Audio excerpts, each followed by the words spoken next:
when I was writing certain parts of the book, obviously I knew that there were some parts that were quite emotional. I talk about the time I miscarried and, my memories of my father who's not with us anymore, and just general kid stuff. And there were moments where I had to stop and really compose myself. Well, I'll jump in here because for those listening to the audiobook, and I assume you've listened to the audiobook because you're at the end of the audiobook, you would have heard this, hopefully this flawless kind of edit. But if you listen in, you will actually hear the tail end of quite an emotional Louise.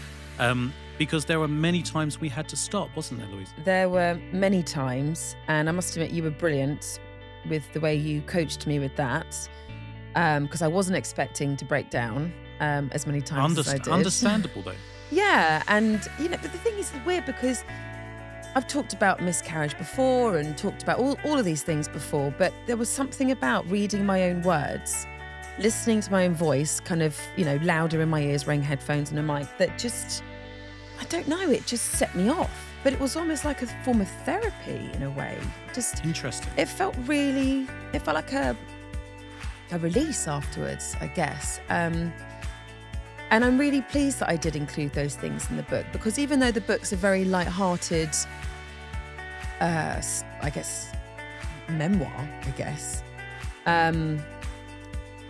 you do have dark moments in life, and miscarriage is part of my motherhood journey, and I wanted to include that because it's part of who I am. And we barely, we touched on it, didn't we? But there wasn't much on it at all. But it was just those few lines, and I just found it really difficult to just say them, because obviously they still mean something to me. There's still something. I think that showed to me how much the book means to you. Yeah. The fact that you were so engaged and in the moment. That's what I got producing you. Is that I felt like you were there when you were talking about every section, which made me feel like I was there with you, which I'm sure the listeners would pick up on as well.